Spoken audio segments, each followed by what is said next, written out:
नमस्कार। क्या कभी ऐसा महसूस होता है कि दिन शुरू तो हुआ पर शुरू होते ही खत्म भी हो गया? तो आज हम बात करने वाले हैं इसी समस्या के एक बहुत ही पावरफुल सॉल्यूशन के बारे में कि अपनी सुबह को वापस कैसे जीता जाए ताकि जो सबसे जरूरी, सबसे क्रिएटिव काम है ना, वो सबसे पहले हो सके। तो चलिए, इस चर्चा की शुरुआत एक बहुत ही सीधे सवाल से करते हैं। अपनी सुबह को कंट्रोल कौन करता है, कोई खुद या अपना इनबॉक्स? इस पर ईमानदारी से सोचना बहुत जरूरी है, क्योंकि इस जवाब में ही प्रोडक्टिविटी और करियर की पूरी डायरेक्शन छिपी है। दरअसल हम में से ज्यादातर लोग ना एक ही जाल में फंस जाते हैं। इसे कहते हैं मॉर्निंग प्रोडक्टिविटी ट्रैप। ये वो खतरनाक आदत है जब दिन की शुरुआत होती है ईमेल से। सुनने में तो बड़ा नॉर्मल लगता है ना?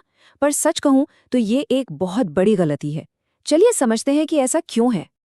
जरा सोचिए, एक टिपिकल दिन शुरू कैसे होता है। अलार्म बजा और सीधा हाथ गया फोन पर ईमेल्स चेक करने, फिर मैसेजेस का जवाब देना और उसके तुरंत बाद सुबह की मीटिंग्स में घुस जाना। जानी पहचानी कहानी लगती है ना? पर असल में ये जो रूटीन है ना, ये दिन को शुरू होने से पहले ही पटरी से उतार देता है।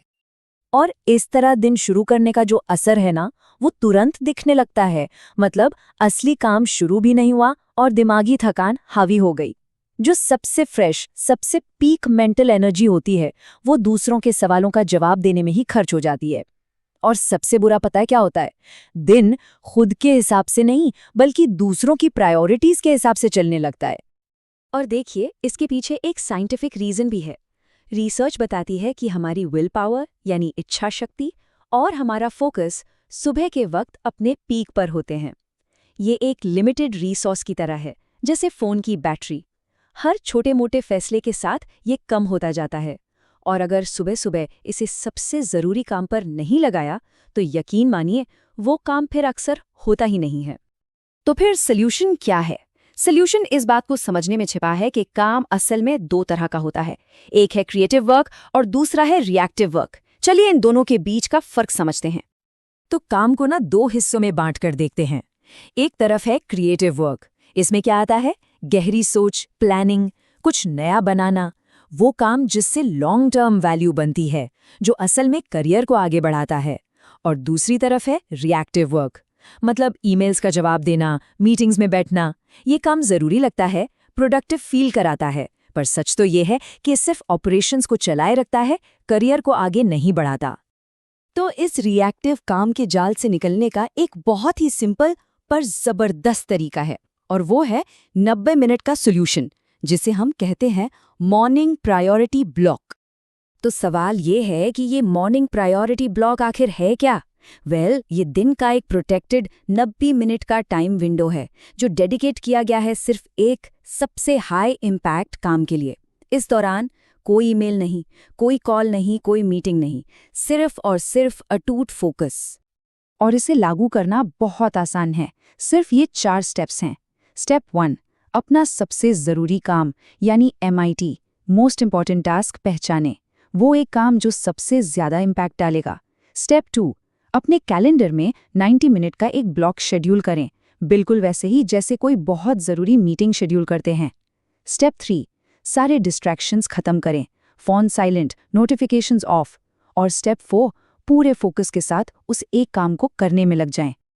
अच्छा, अब बात करते हैं लॉन्ग टर्म एडवांटेज की। देखिए, ये सिर्फ एक दिन की बात नहीं है। ये एक ऐसी आदत है जिसका असर टाइम के साथ मल्टीप्लाई होता है।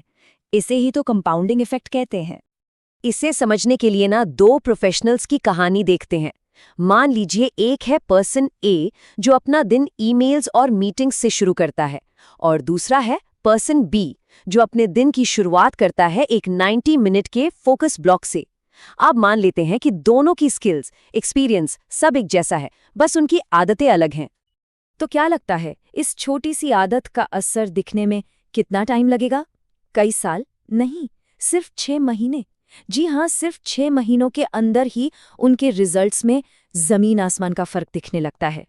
6 महीने बाद का रिजल्ट देखें तो पर्सन बी ने कहीं ज्यादा प्रोजेक्ट्स डिलीवर किए, अपनी फील्ड में एक डीप एक्सपर्टीज डेवलप कर ली, और उसका स्ट्रेस लेवल भी काफी कम था। और ये सब सिर्फ उस एक आदत की वजह से हुआ, सुबह के उन 90 मिनट को प्रोटेक्ट करना। तो यहाँ पर सबसे बड़ा टेक अवे क्या है? वो ये कि डीप वर्क, यानी जो गहरा और ज़रूरी काम है उसके लिए सिर्फ उम्मीद नहीं की जा सकती, उसे शेड्यूल करना पड़ता है। ये एक सोचा समझा फैसला है जो टॉप परफॉर्मर्स को बाकियों से अलग बनाता है। और अब जाते जाते एक सवाल सबके लिए, जब कोई अपनी सुबह के इस कीमती वक्त को बचाने की कोशिश करेगा तो उसे किस तरह की रुकावटों का सामना करना पड़ेगा? बॉस से, कलीग्स से या खुद की आदतों से? इस पर सोचना इस स्ट्रैटेजी को असल में लागू करने का पहला और सबसे ज़रूरी कदम है।